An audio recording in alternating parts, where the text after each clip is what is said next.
క్రీస్తునందు ప్రియమైన దేవుని వారలారా, ఈరోజు ప్రపంచంలో తమకున్న వెర్రి చేత ప్రపంచంపై పెత్తనాన్ని సాధించడానికి ఉగ్రవాదులు సృష్టిస్తున్న భయంకరమైన తీవ్రవాదం, చిన్నపిల్లలు మొదలుకొని పెద్దల వాళ్ళ వరకు స్త్రీలు కూడా ఈ భయంకరమైన ఉగ్రవాద మత్తులో మునిగిపోయారు అన్నది ఈరోజు ప్రపంచం చవిచూస్తున్న నిజం.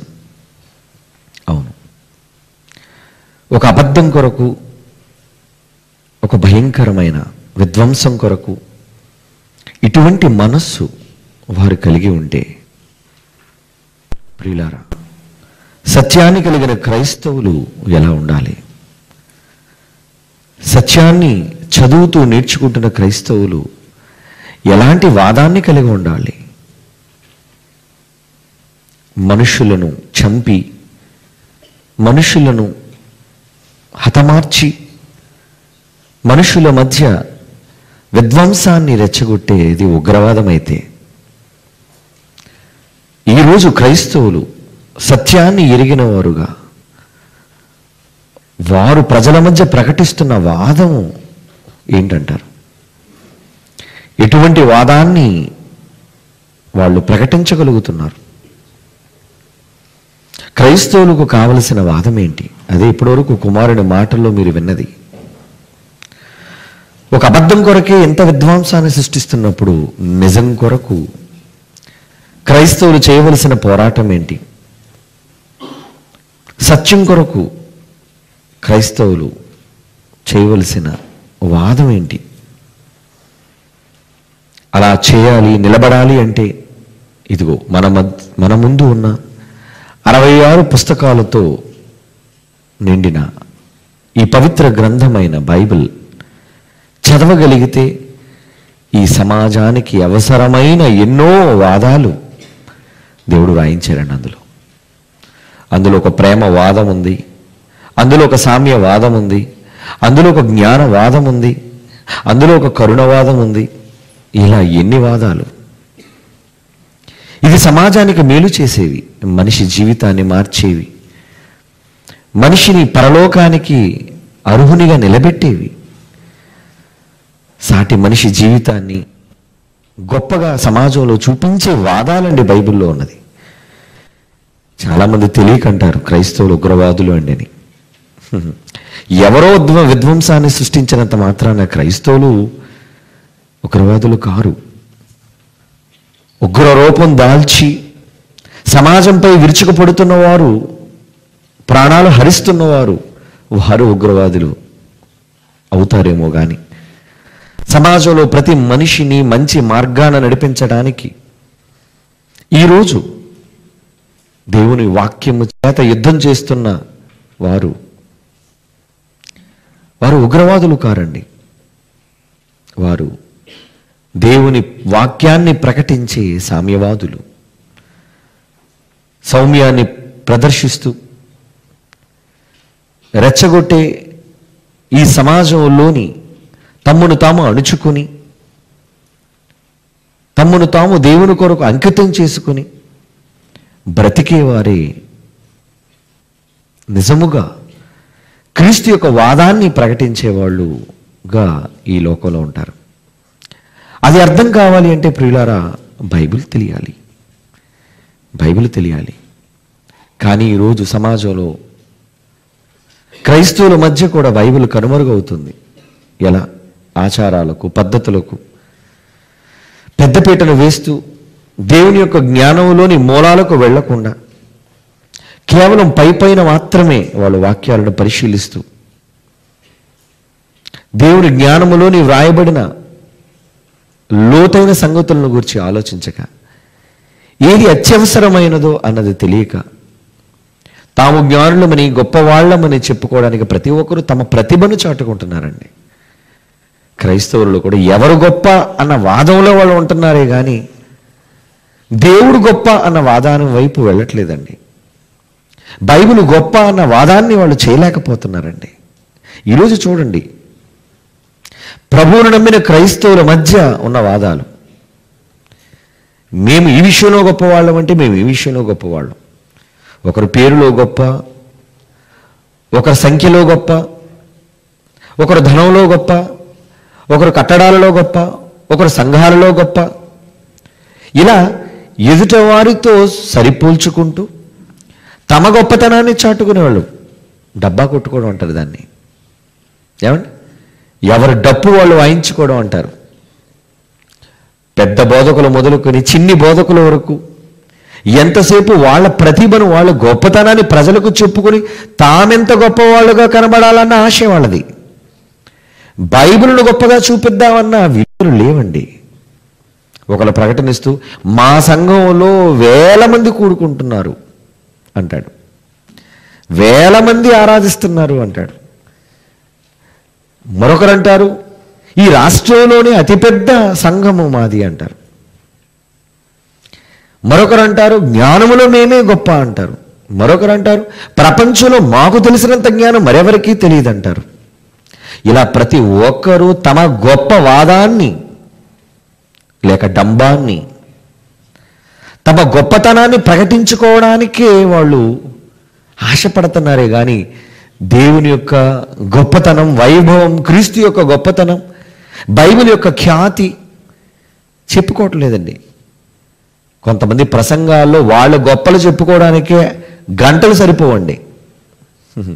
దేవుని గూర్చి విప్పి చెప్పే మాటలలో సగం గొప్ప వాళ్ళదే. మమ్మల్ని మించిన వాళ్ళు ప్రపంచంలో లేరంటారు. సరే, నిన్ను మించిన వాళ్ళు లేకపోవచ్చేమో, కానీ నిన్ను మించినవాడు దేవుడు ఉన్నాడుగా, నిన్ను మించినది బైబిల్ ఉందిగా, నిన్ను మించిన క్రీస్తు ఉన్నాడుగా, అది నువ్వు ప్రకటించవచ్చుగా.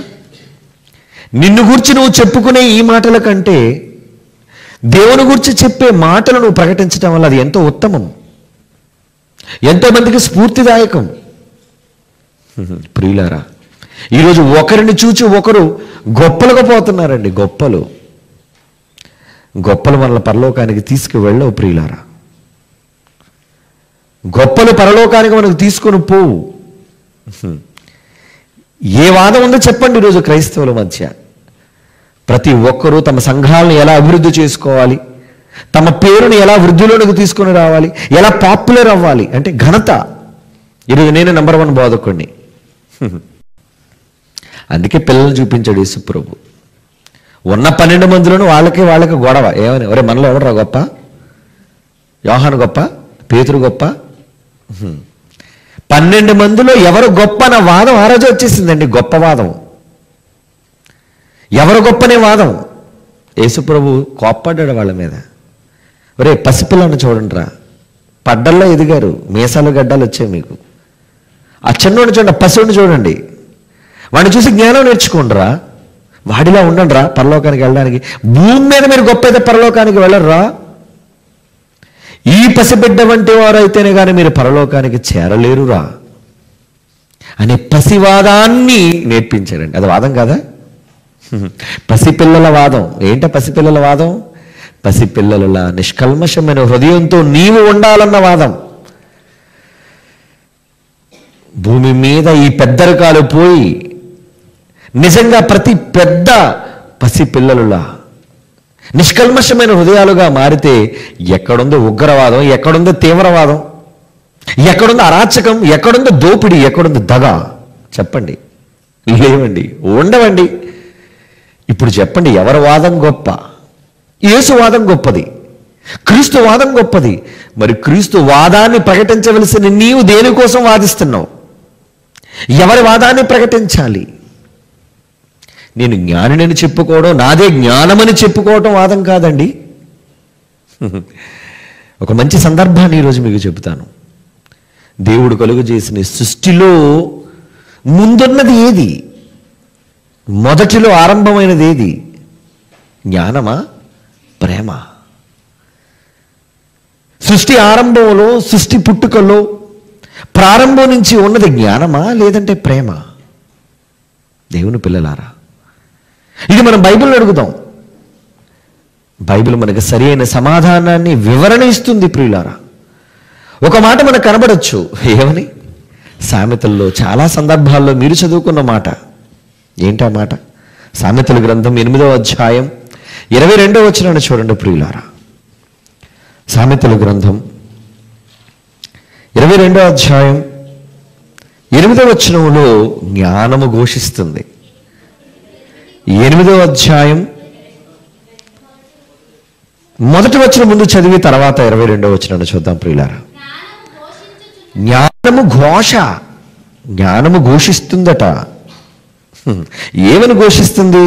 22, పూర్వకాలములలో తన సృష్టి ఆరంభములో తన కార్యములలో ప్రథమమైన ప్రాధాన్యత కలిగినది జ్ఞానం. జ్ఞానానికి ప్రాధాన్యత ఉంది. ఎందుకంటే చాలామంది జ్ఞానాన్ని బట్టి కదండి అతిశయిస్తారు. ఈరోజు నువ్వు గొప్పవాడివి కావాలంటే నీ జ్ఞాని నేను చెప్పుకోవాలి. నువ్వు జ్ఞానివి అయితే నువ్వు గొప్పవాడివి, అంతే కదండి. మనకున్న జ్ఞానాన్ని బట్టే మనం గొప్పవాళ్ళు. ఒక ఆల్బర్ట్ ఐన్స్టీన్ ఎందుకు గొప్పవాడు? ఐక్యూ, ఇంటెలిజెన్స్ ఎక్కువ ఉందట ఆయనకి. ఈరోజు చాలామంది అంటే మేధాశక్తి, జ్ఞానం కలిగిన వాడే, మేధస్సు కలిగిన వాడే ప్రపంచంలో గొప్పవాడవుతాడు అన్నది లోకనానుడి.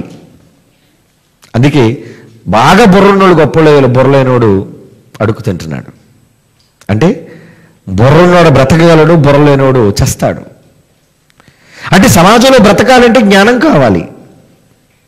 జ్ఞానం ఉన్నవాడే ఘనుడవుతాడు, గొప్పవాడవుతాడు. ఇక్కడ జ్ఞానాన్ని గురించి దేవుడు మాట్లాడుతూ ఏమని చెప్తున్నాడంటే, పూర్వకాలమందు తన సృష్టి ఆరంభములో తన దేవుడు చేసిన కార్యములన్నిటిలో నెంబర్ 1, ప్రథమం, ఫస్ట్ ప్రైజ్. ఏమండి? మొట్టమొదటిగా ప్రథమమైన దానిగా యెహోవా నన్ను కలుగజేసెను. బా, ఇక్కడ జ్ఞానం కూడా కొంచెం పొగుతున్నట్టుంది కదండి. జ్ఞానమే మాట్లాడుతుందండి. భూజనులారా వినండి, నేను జ్ఞానాన్ని. అమ్మ చెప్పండి, నేను ఎప్పుడు పుట్టానో తెలుసా? ఎప్పుడు పుట్టారు? యెహోవా కలుగజేసిన వాటిలో మొట్టమొదటిగా పుట్టినది నేనే అంటుంది జ్ఞానం. అంటే ఎందుకో జ్ఞానమే ప్రథమంగా ఉన్నట్టు మనకు కనబడుతుంది కదా. జ్ఞానమే ప్రారంభంలో ఉన్నట్టు మనకు కనబడుతుంది. కనుక జ్ఞానం గొప్పదే.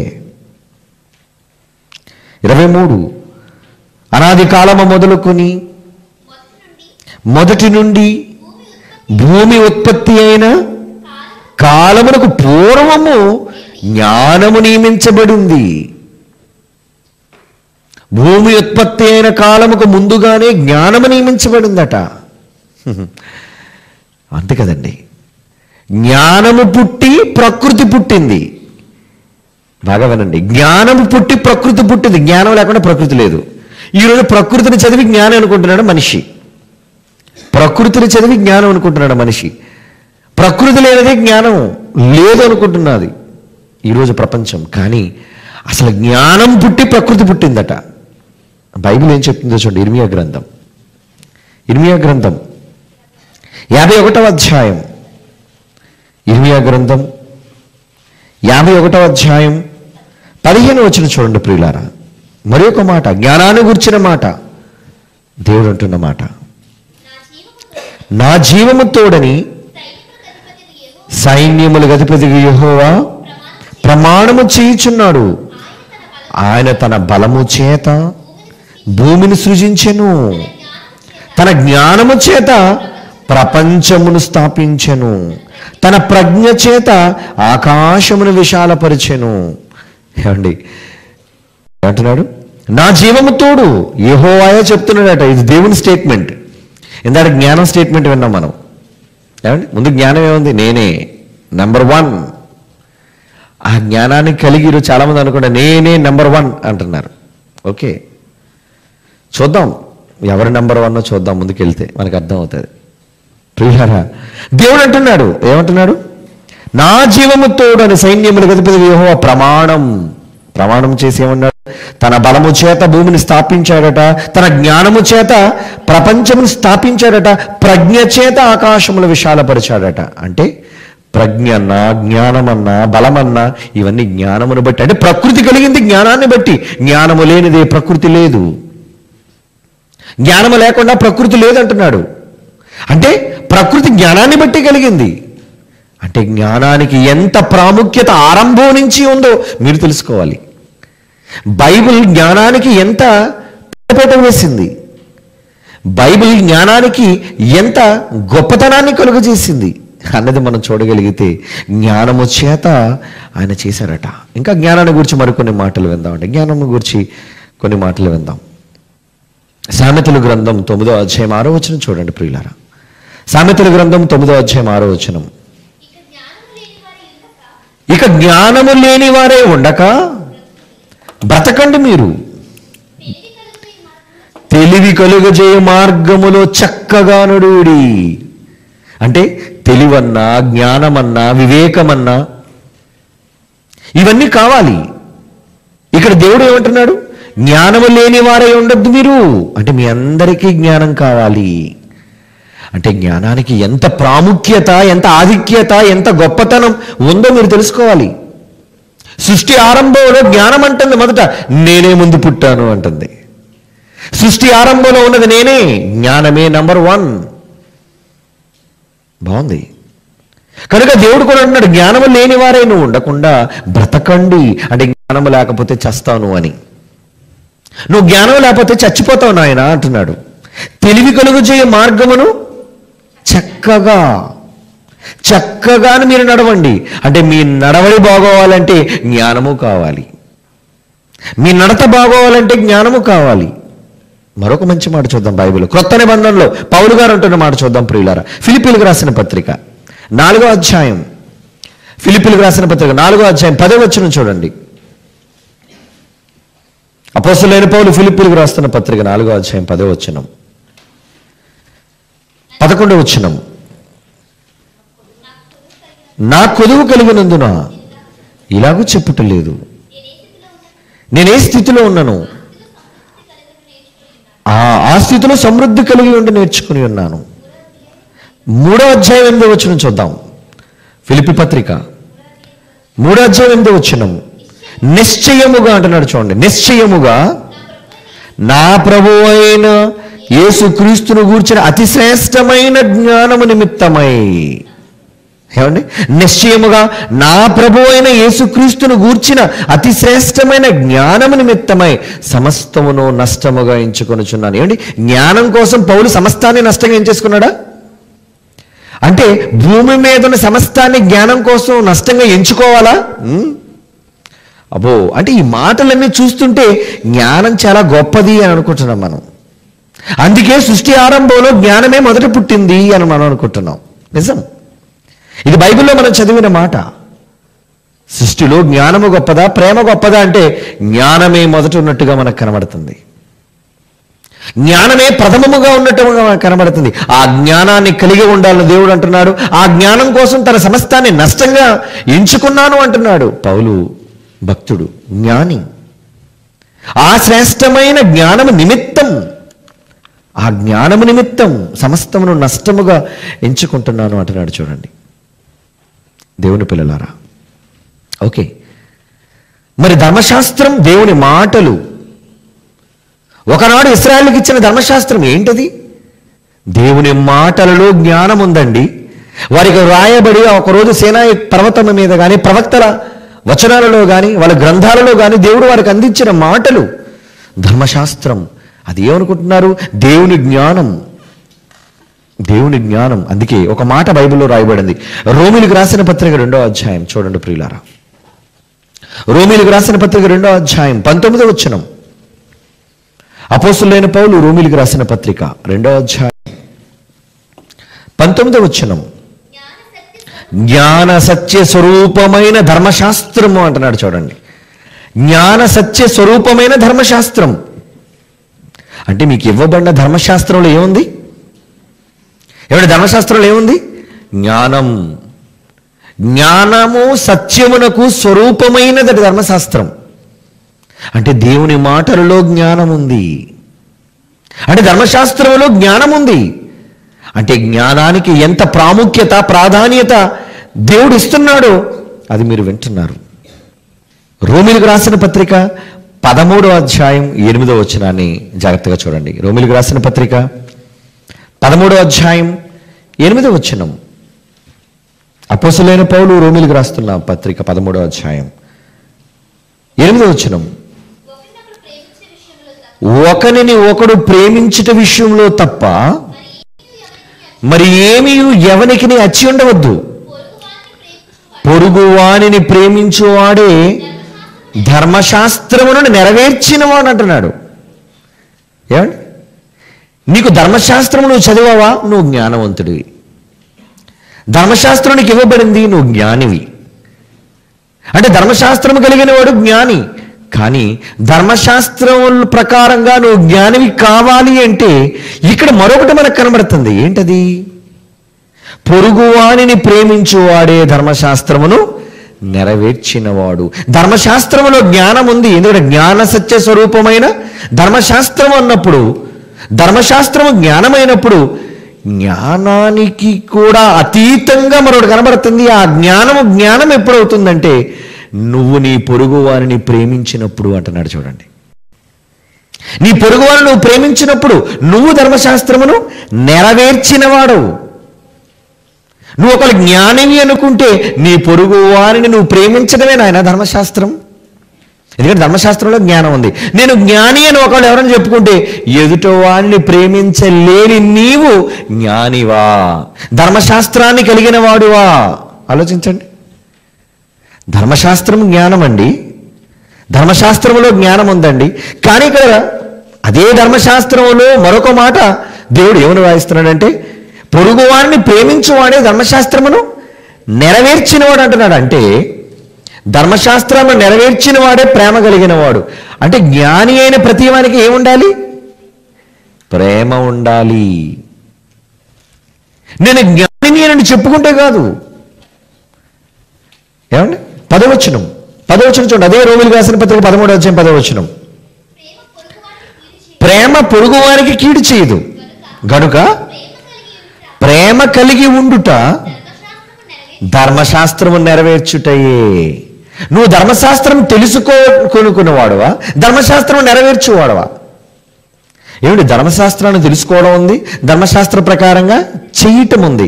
తెలుసుకునేవాడు గొప్పవాడు కాదు, తెలుసుకున్నవాడు జ్ఞానం కలిగినవాడు. ధర్మశాస్త్రాన్ని తెలిసినవాడు జ్ఞానం కలిగినవాడు. కానీ ధర్మశాస్త్ర ప్రకారం చేసినవాడు ఎవరు? ప్రేమ కలిగిన వాడు. అంటే జ్ఞాని అయిన వానికి ఏం కావాలి? జ్ఞానికి సంపూర్ణత ఏది? జ్ఞానం తెలిసిన వానికి సంపూర్ణత ఏది? ప్రేమ. ప్రేమ అండి. మరి ప్రేమ జ్ఞానానికి సంపూర్ణత అయితే ప్రారంభంలో మరి ప్రేమ ఉండాలి, కానీ జ్ఞానం ఎందుకు ఉంది? సృష్టి ఆరంభంలో మనకి ప్రారంభంలో ఏం కనబడుతుంది? జ్ఞానం కనబడుతుందా, ప్రేమ కనబడుతుందా? సృష్టి ఆరంభంలో ప్రథమమైన దానిగా దేవుడు నన్ను చేశాడు, జ్ఞానం. దేవుని పిల్లలారా, ఈరోజు చాలా మంది బైబిల్ తెలుసుకొని చదివి తాము జ్ఞానులం అనుకుంటున్నారు. నీవు జ్ఞానిగా నువ్వు చెప్పుకుంటున్నావా? దేవుడు ఒక మాట అన్నాడు. అందుకే బైబిల్ సామెతల గ్రంథం చూడండి. ఒకవేళ నువ్వు ధర్మశాస్త్రాన్ని తెలిసిన జ్ఞానివైతే, బైబిల్ తెలిసిన జ్ఞానివైతే దేవుడు ఏమంటున్నాడంటే సామెతల గ్రంథం 3వ అధ్యాయం 7వ వచనం చూడండి ప్రియులారా. సామెతల గ్రంథం 3వ అధ్యాయం 7వ వచనం. నేను జ్ఞానిని కదా అని నీవు అనుకోవద్దు. యెహోవా యందు భయభక్తులు కలిగి చెడుతనము విడిచిపెట్టుము. ఏమంటున్నాడండి? నేను జ్ఞాని అని నువ్వు అనుకోవద్దు నాయన అన్నాడు. నేను జ్ఞాని అని నేను చెప్పుకోవచ్చా? ఏమండి? నేను మహాజ్ఞాని నేను చెప్పుకోకూడదు, బైబిల్ చెప్తుంది అది. నేను జ్ఞానిని కదా అని నీవనుకొనవద్దు. అది మనతోనే చెప్తున్నాడు. వాళ్ళతోనా అందరితోనా? అందరితోనే చెప్తున్నాడు. అందరితోనూ నువ్వు జ్ఞానిని అనుకోవద్దంటే ఏ మనిషి జ్ఞాని కాడు. అంటిల్ అండ్ అన్లెస్ క్లాజ్ అనమాట. ఎప్పటి వరకు నువ్వు జ్ఞాని? ఎప్పటి వరకు కాదంటే నువ్వు జ్ఞానిని ఎప్పటి వరకు చెప్పుకోకూడదు అంటే యెహోవా యందు భయభక్తులు కలిగి ముందు చెడుతనాన్ని విడిచిపెట్టు. ముందు యెహోవా అంటే భయం ఉండాలి, యెహోవా అంటే భక్తి ఉండాలి. నీలో ఉన్న చెడు ఏమైనా ఉంటే దాన్ని విడిచిపెట్టాలి. అప్పుడే నీవు జ్ఞానివి. ఏమండి? నువ్వు జ్ఞానివి కావాలి అంటే నువ్వేం చేయాలి? ముందు నీలో ఉన్న చెడును విసర్జించాలి. చెడును విసర్జించిన ప్రతి వారు ధర్మశాస్త్రాన్ని తెలిసిన జ్ఞాని అయినా దేవుని దృష్టికి వారు జ్ఞానులు కారు. తాము జ్ఞానులమని చెప్పుకుంటే కాదు. నేను జ్ఞానినని నేను చెప్పుకుంటే కాదండి, ఒకళ్ళు మీరు జ్ఞానులని మీరు చెప్పుకుంటే కాదండి.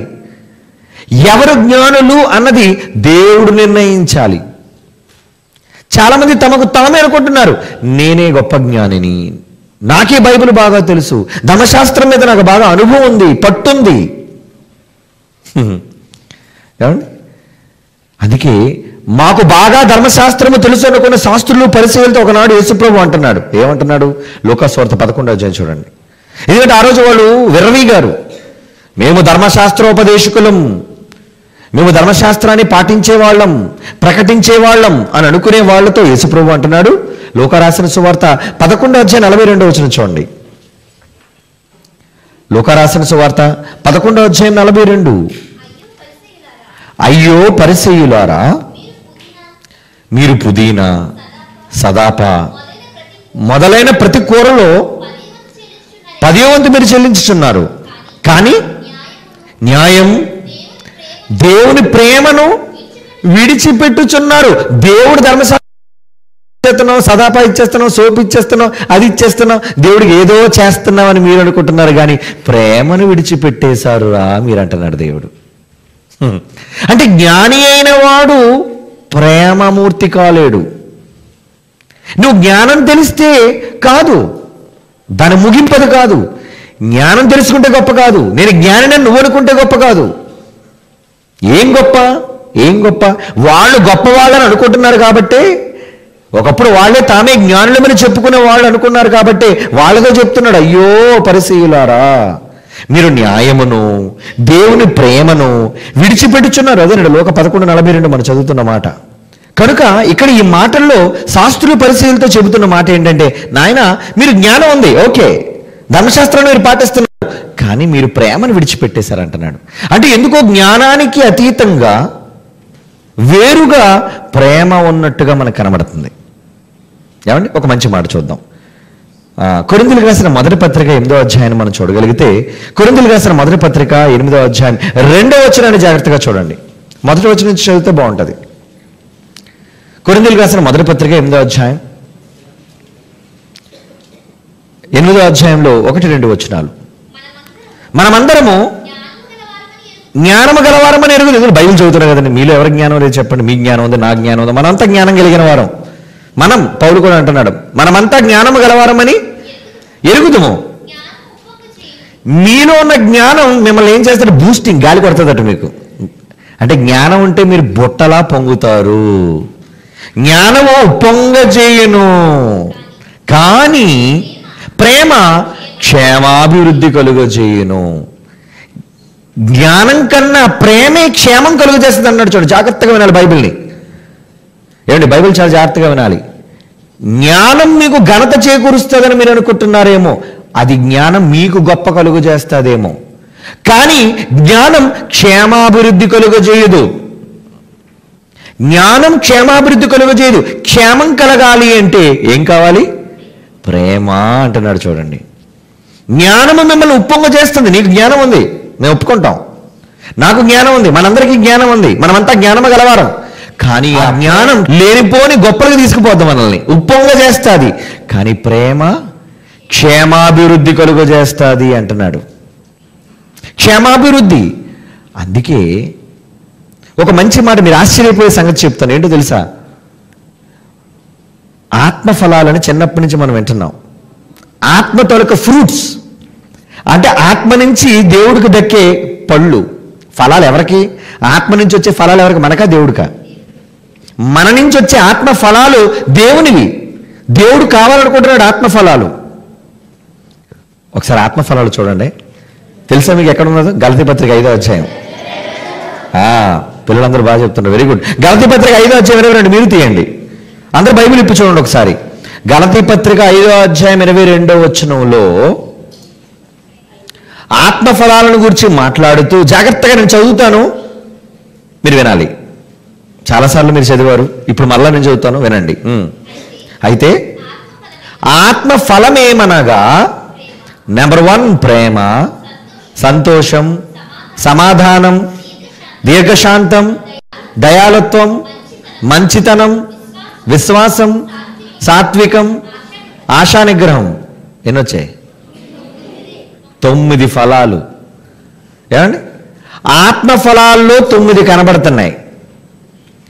కనబడే మీరు చదివారు, కనిపించండి ఒకటి మీకేం కనబడింది ఇప్పుడు? ఆత్మ ఫలాల్లో జ్ఞానం లేదు. ఆత్మ ఫలాల్లో జ్ఞానం ఉందా? జ్ఞానం ఎందుకు పెట్టలేదండి దేవుడు? ఎందుకంటే నువ్వు పొంగిపోతున్నావు కాబట్టి. నువ్వు పొంగిపోవడం నాకు పండు కాదురా, నువ్వు పొంగడం నాకేం పండు అంటే ఫలం. నీవు పొంగిపోవడం వల్ల నాకు వచ్చే ప్రతిఫలం ఏముంది నాయన? ఆత్మఫలములు ఏమనగా ప్రేమతో మొదలుపెట్టాడండి. ప్రేమతో మొదలుపెట్టి ఏమండి 9 ఫలాలు చెప్పాడు, 9 ఫలాలను చెప్పాడు. కానీ అందులో లేనిది, ఆత్మ ద్వారా దేవునికి ఫలం దక్కనిది జ్ఞానం లేదండి. అందులో జ్ఞానం లేదండి. ఆత్మఫలాల్లో జ్ఞానం ఎందుకు లేదు? ఆత్మఫలాల్లో జ్ఞానం ఎందుకు లేదు? ఆలోచించారా? అంటే దేవుడికి నచ్చేది నీలో ఉన్న జ్ఞానం కాదు. బాగా వినండి. దేవుడు నచ్చేది, దేవుడు మెచ్చేది, దేవుడు నీలో నుంచి కోరుకునేది నీ దగ్గర ఎంత బుర్ర ఉందని కాదు. నేను చాలా బుర్ర ఉన్నోడిని, నేను చాలా జ్ఞానిని అని నువ్వు చెప్పుకుంటే కాదు నాయన. జ్ఞానం నిన్ను ఉప్పొంగ చేస్తుంది, అహంభావిగా నిన్ను చేస్తుంది, గొప్పలకు నీకు దారి తీస్తుంది. కానీ నా దగ్గరికి నిన్ను దారి తీయదు. నువ్వు నా దగ్గరికి రావాలంటే జ్ఞానం ఉంటే ఎటో పోతావు. అదిగో వాళ్ళగా శాస్త్రులు పరిశీలి జ్ఞానం కలిగిన వాళ్ళే అన్నీ ఇస్తున్నారట. నువ్వు చెప్పినట్టుగా పుదీనా, సోపు, సదాప అన్నీ ఇచ్చేస్తున్నావు, కానీ ప్రేమ లేదంటున్నాడు యేసుప్రభు. అంటే మీరు వేషధారులు. జ్ఞానం కలిగిన వాడు ప్రజల మధ్య నటిస్తున్నాడు, తను జ్ఞాని నేను. అందుకే అన్నాడు సామెతలో, ఒరే నువ్వు జ్ఞాని అని చెప్పుకోవద్దురా అని. జ్ఞానం కలిగిన వాడిని జ్ఞాని అని చెప్పుకోవద్దన్నాడు. జ్ఞానం కలిగిన వాడిని నేను జ్ఞానిని అని చెప్పుకోవద్దన్నాడు. మరి ఇప్పుడు మనం ఏం చెప్పుకోవాలి? జ్ఞానం కలిగిన వారు అని చెప్పుకుంటే బాగుంటుందా? ఏమండి? ఆత్మఫలాలు కలిగిన వారు అని చెప్పుకుంటే బాగుంటుంది. అంటే జ్ఞాని అయిన వాని కన్నా ఆత్మఫలాలు కలిగిన వాడే మిన్న. అంతే కదా? జ్ఞాని అయిన వాని కంటే ఆత్మఫలాలు కలిగిన వాడే చాలా గొప్పవాడు.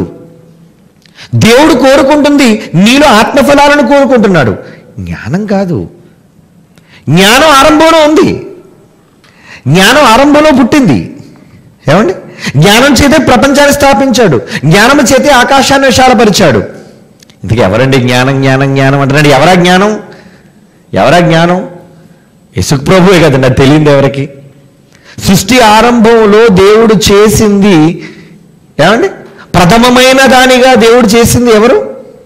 జ్ఞానం. కొరింథీయులకు రాసిన మొదటి పత్రిక 1వ అధ్యాయం, కొరింథీయులకు రాసిన మొదటి పత్రిక 1వ అధ్యాయం 24 చివరి మాట చూడండి. ఇక్కడ యేసుప్రభు ఎవరో చెప్తున్నాడండి, బైబిల్లో ఉన్నమాట. బైబిల్ కదండి సమాధానం. యూదులకేమి గ్రీసు దేశస్తులకేమి పిలువబడిన వారికి క్రీస్తు దేవుని జ్ఞానము, దేవుని శక్తి అంటున్నాడు. చూడండి, యేసుప్రభు ఎవరంటే జ్ఞానం. అవునండి? పిలువబడిన వారికి క్రీస్తు దేవుని జ్ఞానము, దేవుని శక్తి అంటున్నాడు. అంటే ఆరంభంలో జ్ఞానాన్ని కలుగజేయబడింది అంటే యేసుక్రీస్తు వారు మొట్టమొదటిగా కలుగజేయబడ్డారు. అవునా? యేసుక్రీస్తు వారు జ్ఞానిగా కలుగజేయబడ్డారు. నన్ను మొదట చేశాడు, నేనే జ్ఞాని, జ్ఞానానికి నేనే మూలం, ఘోషిస్తుంది నేను జ్ఞానాన్ని. ఇది క్రీస్తుకు ముందు, క్రీస్తు రాకముందు జ్ఞానానికి ఉన్న గొప్పతనం. కానీ యేసుక్రీస్తు వారు భూమి మీదకి వచ్చిన తరువాత స్వయంగా ఆయన మాటల్లో ఏముందో బైబిల్లో ఒకసారి చూద్దాం. ఏమండి? బైబిల్లో ఏముందో ఒకసారి చూద్దాం. మరి కొరింథీయులకు ఎఫెసీయులకు రాసిన పత్రిక 3వ అధ్యాయం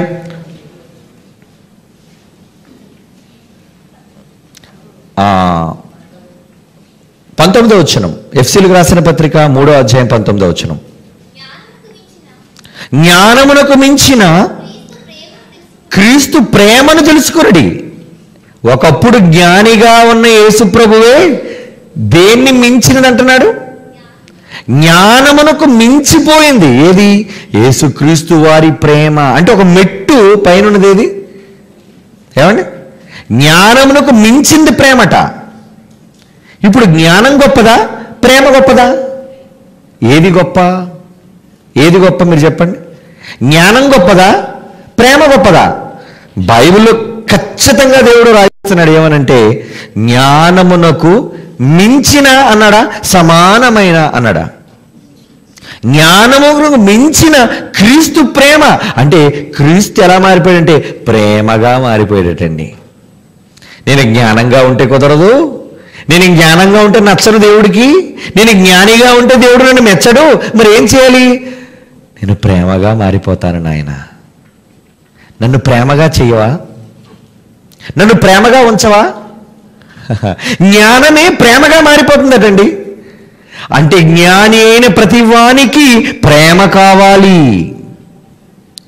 జ్ఞానం ఉంటే కుదరదు. నువ్వు జ్ఞానం అయితే నీకు గొప్ప, దేవుడికి గొప్ప కాదు. ప్రేమ ఉంటే దేవుడికి గొప్ప, ప్రపంచానికే గొప్ప. యేసు ప్రభు భూమి మీదకి రాకముందు జ్ఞాని, నేను జ్ఞానిని అనుకున్నాడు. దేవుడు మెచ్చుకోవట్లేదు, ప్రజలు నన్ను మెచ్చుకోవట్లేదు.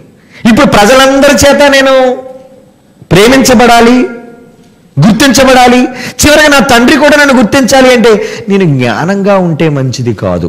నేను ఎలా మారిపోవాలి?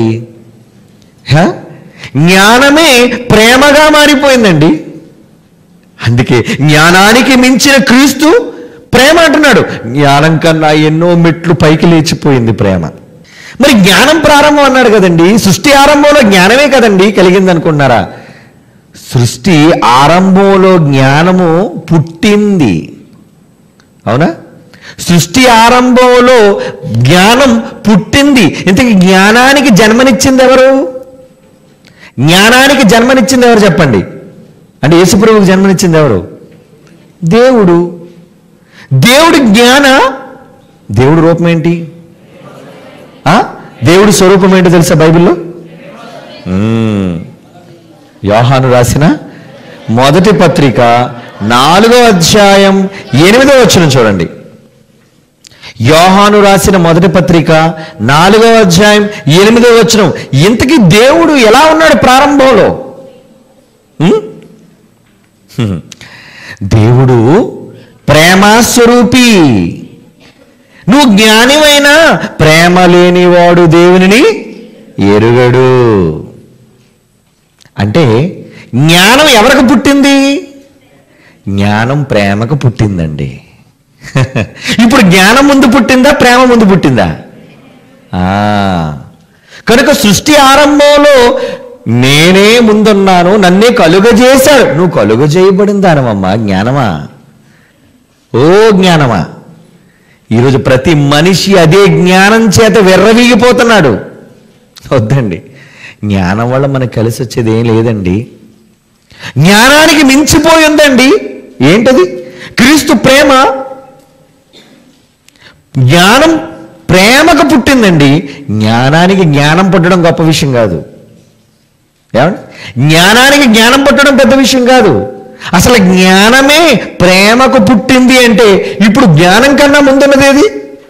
ప్రేమ ఉంది. దేవుడు ప్రేమస్వరూపి.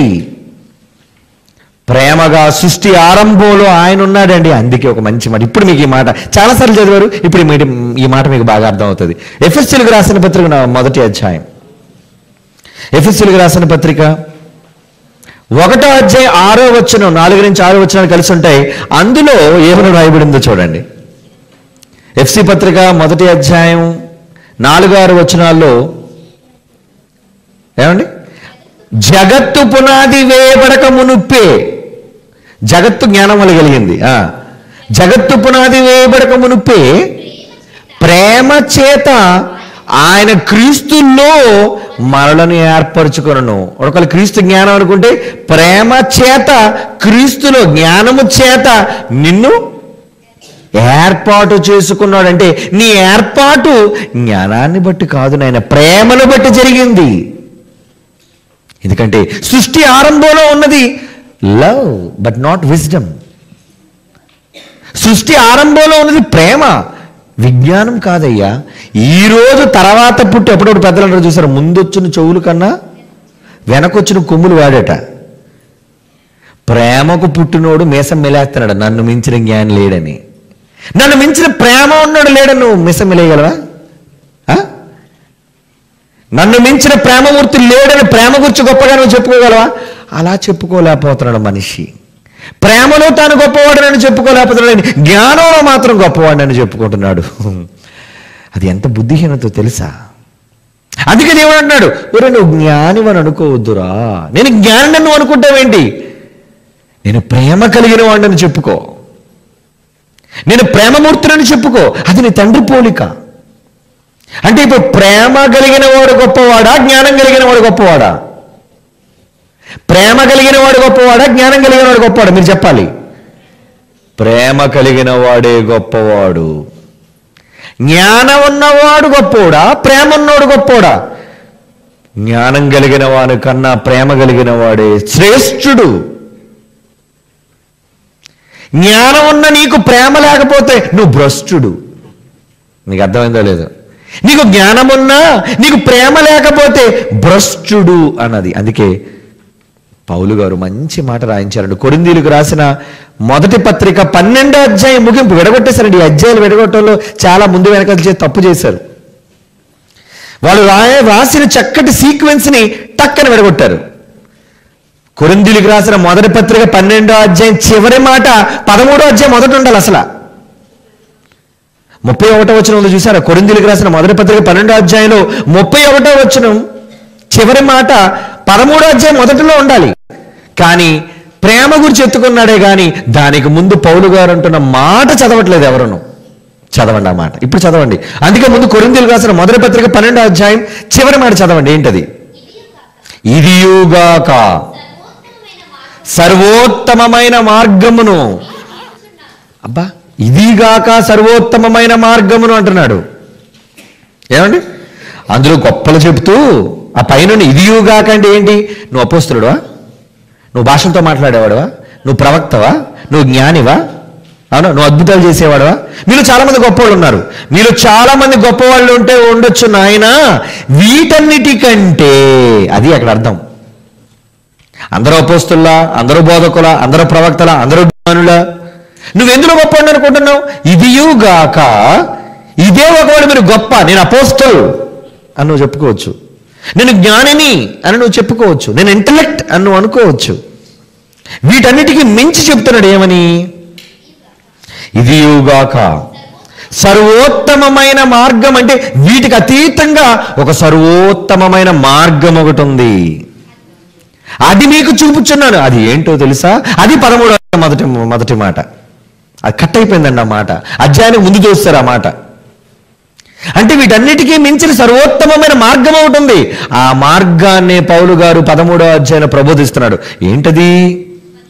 మనుషుల భాషలతో, దేవదూతల భాషలతో నేను మాట్లాడినను ప్రేమ లేని వాడనైతే మ్రోగెడు కంచును, శబ్దాన్ని గణగణలాడే తాళమునయుందును.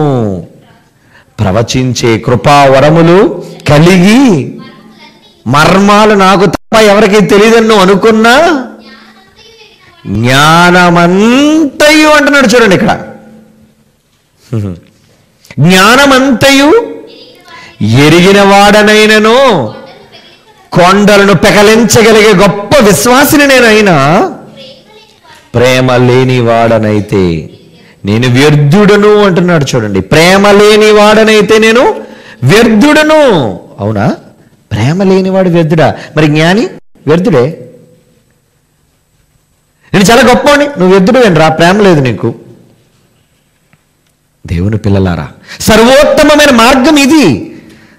ప్రతి ఒక్కరూ తాము జ్ఞానులమని విర్రవేగడం కాదండి, తాము గొప్పవాళ్ళని చెప్పుకోవడం కాదండి.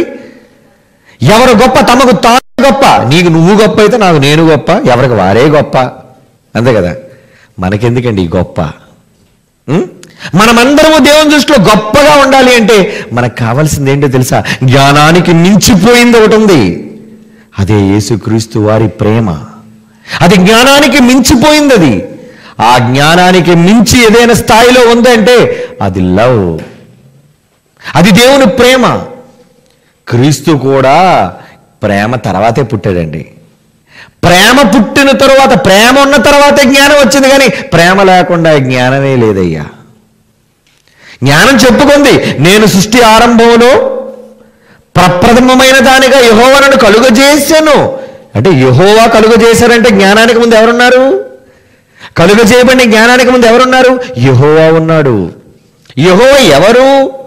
ఆయన ప్రేమ స్వరూపి, ఆయన ప్రేమతో మూర్తిభవించిన వ్యక్తి. నేను జ్ఞానిని చెప్పుకోలేదు దేవుడు, నేను జ్ఞానిని చెప్పుకోలేదు, నేను ప్రేమమూర్తిని అని చెప్పుకున్నాడు దేవుడు. దేవుని పిల్లలారా, సృష్టిలో ఆరంభంలో మనకు కనబడేది ప్రేమ కనబడుతుంది, కానీ జ్ఞానము కాదు. జ్ఞానం తర్వాత వచ్చింది, కానీ ఇది కొమ్ముల్లో తయారైంది. ముందేమో చెవులుంటే తర్వాత వచ్చిన కొమ్ములకి వాడెక్కువ అన్నట్టుగా జ్ఞానం తెలిసి ఎవరు పట్టుకోలేకపోతున్నాడు ఎవరిని. ఎంతో కొంత నేర్చుకుని నన్ను మించడం లేదనుకున్నాడు ప్రతి మనిషి. కనుక నువ్వు ఎంత జ్ఞానం అని చెప్పుకోవడం కాదు, నువ్వు ఎంత ప్రేమ కలిగిన వాడు అని చెప్పుకోవడం ముఖ్యం. నువ్వు జ్ఞానంలో ఎంత గొప్పవాడు అనేది వద్దు. ఏంటి జ్ఞానానికి? ఈ లోకం ఇచ్చే సర్టిఫికేట్లన్నీ జ్ఞానానికే కదండి. పిహెచ్డీలు, ఆ డిగ్రీలు, ఈ డిగ్రీలు, ఇవన్నీ జ్ఞానానికి కొలత. ప్రేమకి సర్టిఫికేట్ ఏది? ప్రేమకి డిగ్రీ ఉందా? లవ్కి డిగ్రీ ఉందా? లవ్కి డిగ్రీలు లేవండి. ప్రేమను కొలిచేది డిగ్రీలు లేవండి. దేవుని పిల్లలారా, నీకు కావలసినది ఏంటో తెలుసా? ప్రేమకు పుట్టిన జ్ఞానం కావాలని. జ్ఞానమే గొప్పదని నువ్వు అనుకుంటున్నావు, విర్రవీగిపోతున్నావు. నేను జ్ఞానిని, నేను గొప్పవాడిని. ఎవరైనా ప్రపంచంలో ఎవరైనా సరే ఏదో కొన్ని మాటలు తెలుసుకొని, కొన్ని సంగతులు తెలుసుకొని, ఈ జ్ఞానం నాకు మాత్రమే తెలిసింది అని అనుకుంటే కాదు. జ్ఞాని అయితే దేవుని దృష్టిలో గొప్పవాడు కాదు, కానీ నువ్వు ప్రేమ కలిగిన వాడవైతే దేవుని దృష్టిలో గొప్పవాడివి. అందుకే ఒక మాట అంటున్నాడు చూడండి, మత్తయి రాసిన సువార్త 11వ అధ్యాయం, మత్తయి రాసిన సువార్త 11వ అధ్యాయం 19వ వచనం చూడండి ప్రియులారా.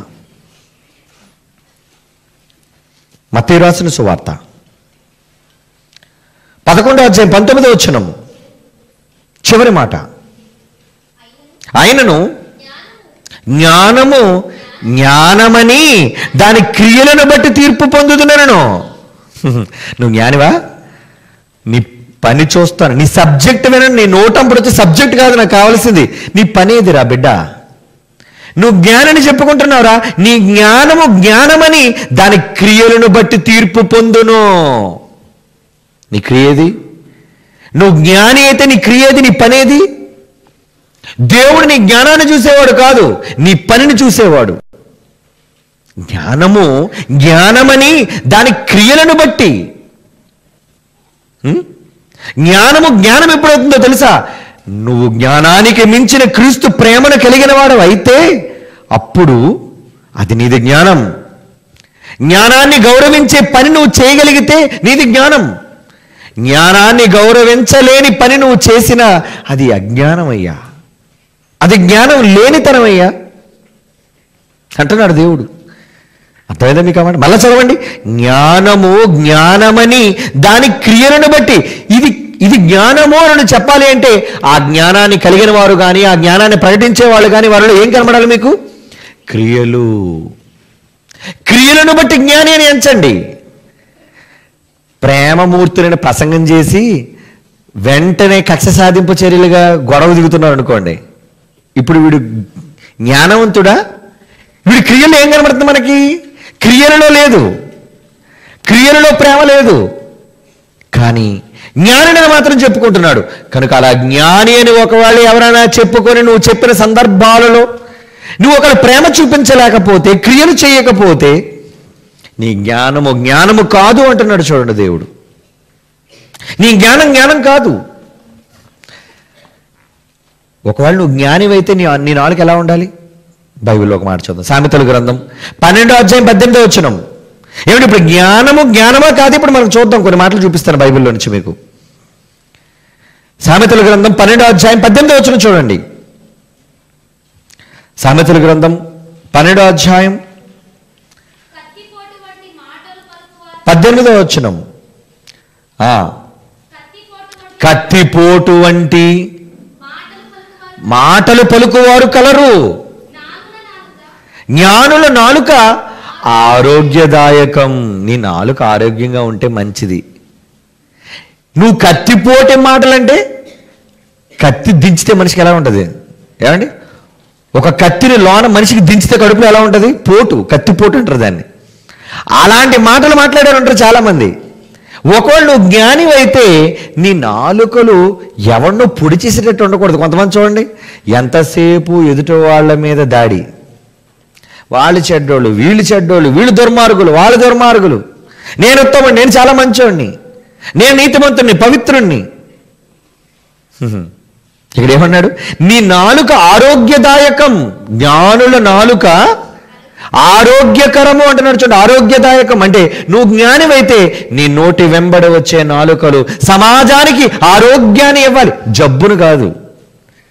ఏమండి, ఆయన మాటలు విన్నప్పటి నుంచి చాలా అంతా డిస్టర్బెన్స్లోకి వెళ్ళిపోయామండి మేము అంటున్నారు. కొంతమంది కొన్ని వ్యక్తుల మాటలు విని డిస్టర్బెన్స్ అంటే నీ నాలుక ఆరోగ్యమా? నీ నాలుక ఆరోగ్యమైనదైతే నువ్వు కత్తిపోటు వంటి మాటలు పలకవయ్యా. ఎప్పుడూ అవే సందర్భాల, ఎప్పుడూ అవే మాటల, ఎప్పుడూ అదే సంగతులను గురించి వాదాలా? ఆలోచించండి. ఏమండి, సృష్టి ఆరంభంలో దేవుడు చేసినది జ్ఞానమైన, ఆ జ్ఞానానికి ముందున్నదండి ప్రేమ. సృష్టిలో నంబర్ 1 నిలిచింది ప్రేమేనండి, ప్రేమే. అందుకే కొరింథీయులకు రాసిన మొదటి పత్రిక 13వ అధ్యాయం ఇందాక మీరు చదివిన సందర్భంలో వాక్య భాగంలో, జ్ఞానము మర్మములన్నిటినీ నీకు తెలిసినా ప్రేమ నీకు లేదు కాబట్టి నువ్వు వ్యర్థుడవే అంటున్నాడు.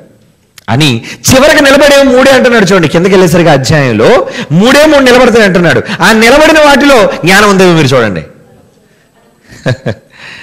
3 నిలబడతాయి అంటున్నాడు. కొరింథీయులకు రాసిన మొదటి పత్రిక 13వ అధ్యాయం 13. కాగా విశ్వాసం, నిరీక్షణ, జ్ఞానము నిలుచును. ఇందులో జ్ఞానం ఉందా? నేను తప్పు చెప్పానా? లేదండి, నేను చెప్పాను. దేవుడు రాయించిన 3 ఫైనల్గా నిలబడేది 3 రా.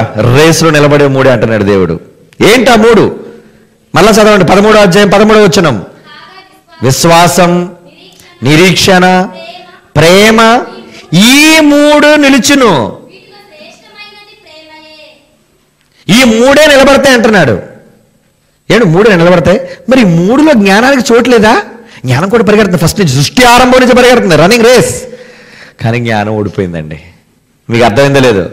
జ్ఞానము ఓడిపోయింది. ఇక్కడ దేవుడు దగ్గర నిలబడిన వాటిలో 3 నిలబడ్డాయి. ఆ 3లో నంబర్ 1 ప్రేమ, విశ్వాసం, నిరీక్షణ, ఈ 3 నిలబడ్డాయి. నేను జ్ఞానం ముందు నుంచి నాకు జ్ఞానం ఉంది, చాలా జ్ఞానం ఉంది, నువ్వు నిలబడరా పో పక్కకి అన్నాడు. నీ జ్ఞానం నిన్ను నిలబెడ. జ్ఞానానికే చోటు లేనప్పుడు జ్ఞానమును నువ్వు నిలబడతావు దేవుని దగ్గర. ఆలోచించు, మీకు అర్థమైందో లేదు? జ్ఞానమే నిలకడగా లేదు, జ్ఞానమే ఓడిపోయింది పందెంలో. ఆ ఓడిపోయిన జ్ఞానాన్ని నువ్వు వెనకేసుకొచ్చావు, నువ్వు గెలిస్తే ఓడిపోతావా? ఖచ్చితంగా డిఫీట్, ఓడిపోతావు నువ్వు. అందుకే జ్ఞానాన్ని నమ్ముకోకండి రా, ప్రేమను నమ్ముకోండి, ప్రేమను నమ్ముకోండి. బైబిల్ అనేది ప్రేమే. నిన్ను వలే నీ పొరుగువాన్ని ప్రేమించమన్నా ఒక్క మాటలో టోటల్ జ్ఞానం అంతా కొడిపడేశాడు. ధర్మశాస్త్రం అనేది జ్ఞానం అని నువ్వు అనుకుంటే, మనం చదివాం కదా ముందు మాటల్లో, ఒక ధర్మశాస్త్రమే జ్ఞానం అని నువ్వు అనుకుంటే ఆ ధర్మశాస్త్రం అంతటిని ప్రేమ వచ్చి టప్పని లేపేసిందట. ఏంటి ఇన్ని మాటలు, ఇన్ని జ్ఞాన సంగతులు, ఇన్ని గొప్ప గొప్ప మర్మాలు తీసేయి పక్కకి. మర్మం లేదు, కర్మం లేదు, తీసేయి. మర్మం ఏంట్రా? నీకు ప్రేమ కలిగి ఉంటే ఆటోమేటిక్గా దేవుడే చెప్తాడు నీకు అన్నీ. జ్ఞానం గొప్పది కాదు, జ్ఞానం గొప్పది కాదు. చివరకు రేసులో నిలబడేది అంటే జ్ఞానం గొప్పది కాదని చాలామంది వక్రీకరించే దుర్మార్గులు ఉంటారు. అది యేసుప్రభు గొప్పోడు కాదా? యేసుప్రభు గొప్పోడు కాదని అక్కడ అర్థం కాదు. అది యేసుప్రభు జ్ఞాని అయినా తర్వాత ఆయన జీవితంలో కనబడింది జ్ఞాని అని విర్రవీగిపోయాడా? ఆయన ప్రేమను చూపించాడు సమాజానికి. నిన్ను వలే నీ పొరుగు అని ప్రేమించన్న ప్రేమతో గెలిచాడండి ఈ ప్రపంచాన్ని, జ్ఞానంతో కాదండి. యేసుప్రభు సమాజాన్ని గెలిచింది with love but not with wisdom. Solomon కంటే గొప్ప నేను. సొలొమోన్ జ్ఞానం అంటున్నా మాటిమాటికి. ఏంటి జ్ఞానం? సొలొమోన్ జ్ఞానం ఏంటి చెప్పు అన్నాడు. కోపం వచ్చింది ఆయనకి. మేము సొలొమోను చాలా జ్ఞానుడు. ఊరుకో, ఏం మాట్లాడుతున్నాను సొలొమోను కోసం? సొలొమోను కంటే గొప్పవాడు ఇక్కడ ఉన్నాడు. సొలొమోనుకి లేనిది నాకు ఉన్నది ఏంటి? జ్ఞానం కాదు, ప్రేమ. మా నాన్న దగ్గర నేర్చుకున్నాను నేను అది. మా నాన్న దగ్గర నేను నేర్చుకున్నాను అది. ఎందుకంటే నేను ప్రేమస్వరూపి.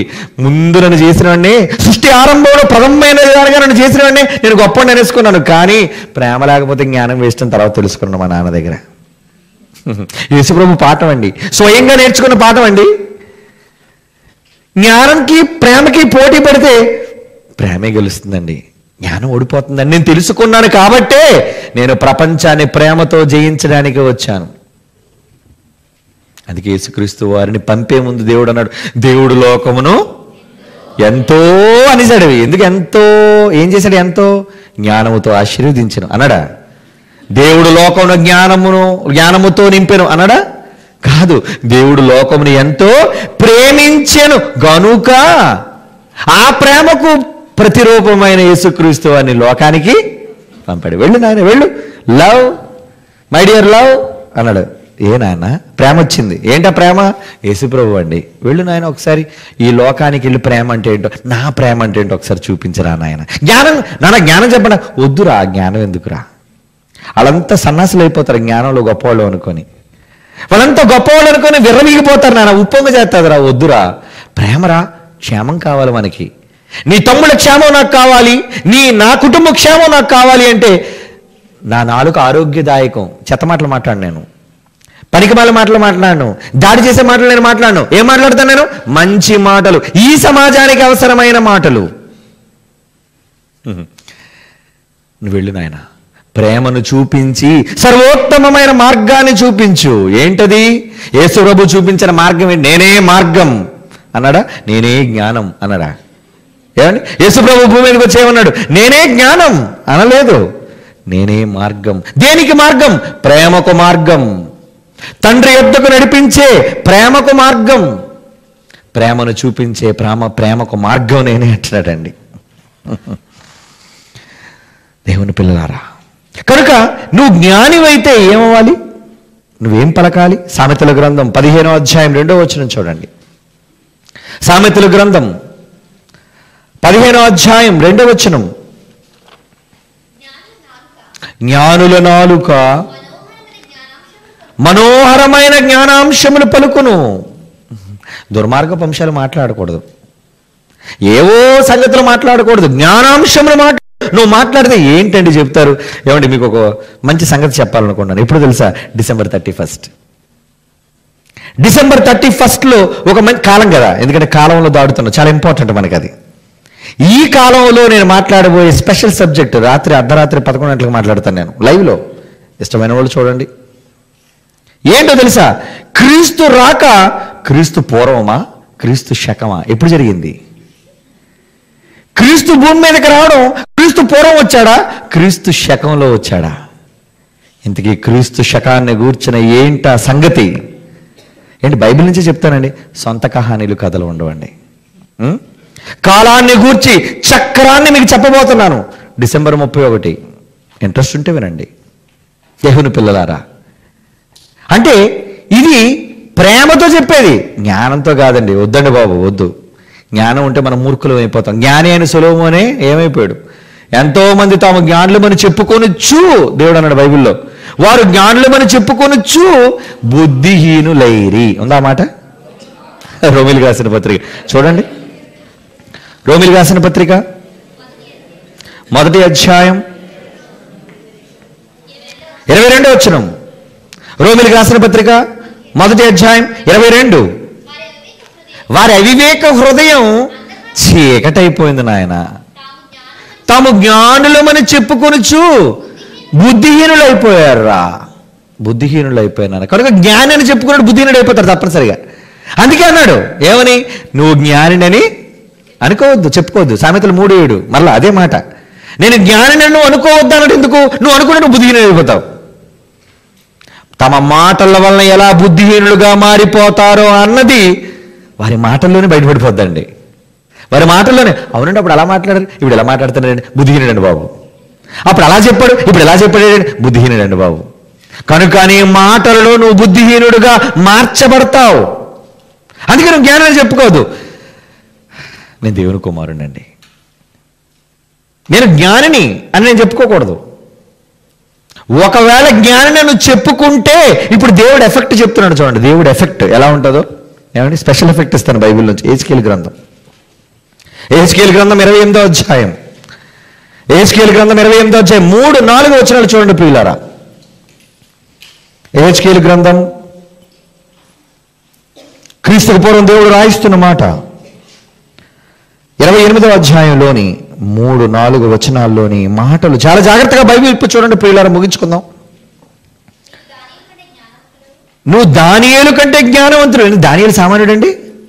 బాగా వినండి, ఈ మాట చాలా జాగ్రత్తగా మీరు వినాలి. దానియేలు మహాజ్ఞాని.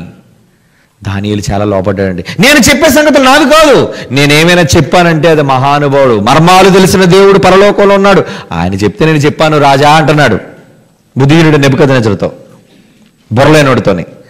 కనుక దావీదు చాలా దానియేలు చాలా జ్ఞాని. ఆ దానియేలు కంటే ఎవరటండి ఇక్కడ జ్ఞాని? ఎవరి కోసం చెప్తున్నాడు అనుకున్నారు? మొదటి వచనం చదవండి. మరి యెహోవా వాక్కు నాకు ప్రత్యక్షమయ్యేలాగా సెలవిచ్చింది, హెజ్కేలు నువ్వు వెళ్ళి చెప్పు నాయన. ఒరే నరపుత్రుడా, అంటే ఒరే మనిషికి పుట్టినోడా, ఒరే మనిషి కుమారుడా, నరపుత్రుడా, ఆ తూరు తూరు తూరు తూరు తూరు అధిపతితో ఇలా చెప్పరా, ప్రకటించు. ఏంటబ్బా తూరు అధిపతి దగ్గర ఉన్న గొప్పతనం ఏంటి? తూరు అధిపతి కోసం ఎందుకు చెప్తున్నాడు దేవుడు ఇక్కడ? వాడి కోసం ఎందుకు దేవుడు ప్రస్తావిస్తున్నాడంటే వాడికి ఒక క్యారెక్టర్ ఉంది, వాడికి ఒక స్వభావం. ఏంటి ఆ స్వభావం? గర్విష్ఠుడవై నేనొక దేవతనైనట్టు సముద్రము మధ్య నేను ఆసీనుడై ఉన్నాను అని నీవనుకొనుచున్నావు. అంటే వీడు గొప్ప, వీడు చెప్పుకోవడం బాగా అలవాటు అనమాట. నేను ఎవరనుకుంటున్నారు? దేవత. గర్విష్ఠుడు అంటే బాగా గర్వం ఉన్నాడు. ఈ రాజు గర్విష్ఠు అనమాట వీడు. నీవు దేవుడు కాక మనుష్యుడివై ఉండి, ఇది ఎలా అంటాడట? నువ్వు దేవుడు కాదురా, మనిషిరా, నువ్వు మనిషి. నీ జ్ఞానం ఇవ్వాలంటే నేను ఇవ్వాలరా, నువ్వు కాదురా. అరే భూమి మీద ఎక్కడైనా నీకు జ్ఞానం రాదురా, నేను ఇవ్వాలి. జ్ఞానం ఇచ్చేవాడు యెహోవా అంటాడు సామెతలు 2:6. తర్వాత చదవండి సామెతల గ్రంథం 2:6లో జ్ఞానం ఇచ్చేవాడు యెహోవా, మనిషి కాదు. ఎవరికైనా జ్ఞానం రావాలంటే మహానుభావుడు దయ చలవ, ఆయన ఇస్తే నీకు జ్ఞానం వస్తుంది, కానీ నువ్వు అనుకుంటే నీకు జ్ఞానం రాదు. కనుక యెహోవాయే జ్ఞానం ఇచ్చేవాడు. ఇక్కడ ఏమంటున్నాడు? నీవు దేవుడు కాక మానవుడు అయ్యుండి దేవునికి తగినంత అభిప్రాయము కలిగి ఉన్నావు. ఎలాంటి అభిప్రాయం అట? నీవు దానియేలు కంటే జ్ఞానవంతుడు. సబ్జెక్ట్ ఉంది నీ దగ్గర, దానియేలు కంటే ఎక్కువ సబ్జెక్ట్ నీ దగ్గర ఉంది. నీకు మర్మమైనది ఏది లేదు, అంటే నీకు అన్ని ఓపెన్. చాలా సంగతులు చెప్పావు, మహాజ్ఞాన సంగతులు చెప్పావు అంటున్నాడు. 3వ వచనం చదవండి ఇప్పుడు. అంటే తూరు అధిపతి గొప్పవాడా కాదా? నువ్వు జ్ఞానివే దేవుడు ఒప్పుకుంటున్నాడు లేదా తూరు అధిపతితో? అవును, నువ్వు జ్ఞానివే. నువ్వు దానియేలు కంటే గొప్పవాడు రా, నువ్వు దానియేలు కంటే గొప్పవాడు, జ్ఞానివి. నీకు అసలు అర్థం కాని మర్మం ఏంటో లేదు, నీకు మర్మాలన్నీ తెలుసు అంటున్నాడు. అలాంటి వాడి కోసం 3వ వచనం ఏమంటున్నాడు చూడండి. నువ్వు జ్ఞానము చేత నీ వివేకము చేత బాగా డబ్బు సంపాదించు. ఎందుకంటే నీకు పలుకుబడి వచ్చింది కదా, నీ జ్ఞానము చేత వివేకం చేత మంచి కోటీశ్వరుడు అయిపోయినావు, ఐశ్వర్యవంతుడివి, డబ్బు బాగా సంపాదించావు. ఎందుకంటే మరి జ్ఞానం ఉంటేనే కదండి జనాలు వెంటబడతారు, జ్ఞానం ఉంటేనే కదండి నిన్ను కొనియాడతారు, అప్పుడే కదండి నీ ప్రతిభ ఆకాశాన్ని అంటుతుంది, అప్పుడే కదండి నీకు 4 రాళ్ళు వస్తాయి. కనుక ఐశ్వర్యము చేత నీవు నీ జ్ఞానము చేత నీ వివేకము చేత ఐశ్వర్యము నొందితివి. నీ ధనాగారములలోనికి వెండి బంగారములు తెచ్చుకుంటావా? వెండి వచ్చింది నీ దగ్గరికి, బంగారం వచ్చింది, చాలా వచ్చింది నీ దగ్గరికి. 5 నీకు కలిగిన జ్ఞానాతిశయము చేతను నీ జ్ఞానం మీద అతిశయించాను. నేను ఎవరు అనుకుంటున్నావు? జ్ఞాని, నేను మహాజ్ఞాని అని నువ్వు జ్ఞానాన్ని బట్టి అతిశయించి జ్ఞానాతిశయము చేత వర్తకము చేతను నీవు విస్తారమైన ఐశ్వర్యను సంపాదించుకుంటూ ఇంకా గొప్పడు అయిపోయావు. నీకు ఐశ్వర్యం కలిగినదని నీవు గర్వించువాడు అయితివి. ఈరోజు నువ్వు గొప్పడు అయ్యావు, ఇప్పుడు నువ్వు రిక్షా ఎక్కావు. ఒకప్పుడు రోడ్డు మీద నడిచి వెళ్ళేవాడు, ఇప్పుడు నీకు ఐశ్వర్యం వచ్చేసింది. ఐశ్వర్యం వచ్చింది కాబట్టి నువ్వు మామూలుగా రోడ్డు మీద నడిచేవాడు కాదు. నువ్వు నీకు ఐశ్వర్యం కలిగినది కాబట్టి నువ్వు గర్వించిన వాడవైతివి. కాగా న్నాడు దేవుడికి తగినంత అభిప్రాయం కలిగి ఉన్నవాడా? ఆలోచించు. దేవునికి ఆలోచన ఏం చేస్తావు నువ్వు? ఇంకో మాట చెప్తున్నాడు 17వ వచనం చూడండి. 17వ వచనం 17 అదే అధ్యాయంలో, హెజ్కేలు గ్రంథం 28వ అధ్యాయంలో 17వ వచనంలో అలాంటి గర్విష్ఠుడైన తూరు రాజుతో దేవుడు అంటున్నమాట ఏమని? నీ సౌందర్యం చూసుకుని మాట మాటికి ఏంటి నీ గ్లామర్ చూసి పొంగిపోతున్నావు? నన్ను మించినవాడు, అందగాడు, సొగసైనవాడు, నా కురులు అంత గొప్పవి, నా సొగసు ఎంత గొప్పది అని నువ్వు చెప్పుకుంటున్నావే. నీ సౌందర్యమును చూచుకొని నీవు గర్వించిన వాడవై నీ తేజస్సు చూచుకొని నీ జ్ఞానమును చెరుపుకొంటివి నాయన.